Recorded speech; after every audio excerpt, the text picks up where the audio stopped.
न सिर्फ आपने ये सुना होगा बल्कि अपने इर्द गिर्द कई बार ये मुशाहिदा भी किया होगा कि करे कोई भरे कोई, यानी जुर्म किसी और का होता है, खुमियाजा किसी और को भुगतना पड़ता है और कई बार तो किसी अपने को ही भुगतना पड़ता है। इसीलिए प्रोग्राम के इस हिस्से में हम बात करेंगे कि दुनिया की एक ऐसी मुनफरिद NGO है जो पाकिस्तान भर में इतना मुनफरिद समाजी काम कर रही है, जिससे न सिर्फ क्राइम की शरह में कमी वाक़ई हो रही है बल्कि माशरे की तामीर और तरक्की के लिए इदारा अपनी मिसाल आप है। जुर्म से तो जो नफरत करता है मगर मुजरिम से नहीं। ये इदारा और उसके करता धरता ये नहीं चाहते कि किसी मुजरिम का बेटा भी मुजरिम ही बने, जो ये नहीं चाहते कि किसी मुजरिम के बच्चों को उसके कर्मों की सज़ा मिले।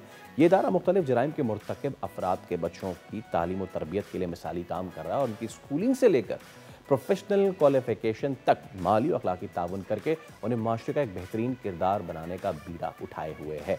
ये इदारा है तसव्वुर उम्मीद फाउंडेशन। इसके चेयरमैन प्रोफेसर मेराज सिद्दीकी साहब आज हमारे साथ स्टूडियोज़ में ही मौजूद हैं, तो उनसे हम बात करते हैं। प्रोफेसर साहब अस्सलाम वालेकुम। सबसे पहले तो thank you so much for your time, बहुत शुक्रिया आपके वक्त के लिए।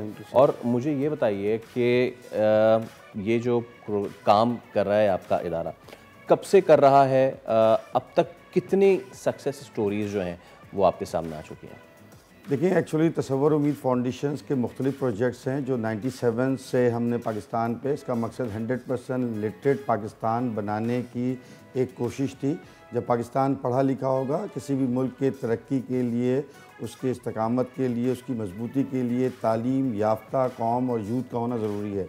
इस वजह से कई प्रोजेक्ट्स पे हैं, लेकिन 2025 में जो पिछले 10 सालों से रिसर्च R&D थी हमारी, कि सही मालूम में हम जब तक मुल्क के अंदर पीस नहीं आएगा, अमन नहीं होगा, तो आप बच्चे स्कूल कॉलेज और यूनिवर्सिटी नहीं जा सकते हैं।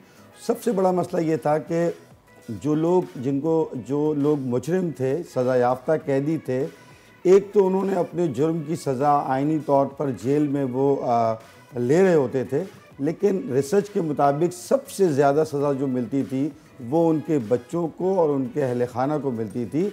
एक तो माशरा उनसे नफ़रत करता था, इवन वो जो हैंडलर था, अगर कोई मनशियात फ़रोश था, उसको 25 साल की सज़ा भी हो गई हो, तो मनशियात फ़रोश जो था, उसका हैंडलर, उसका दोस्त उस बच्चे को, उसकी बीवी को कैरी करके एक नया टेररिस्ट बनाने की कोशिश करता था।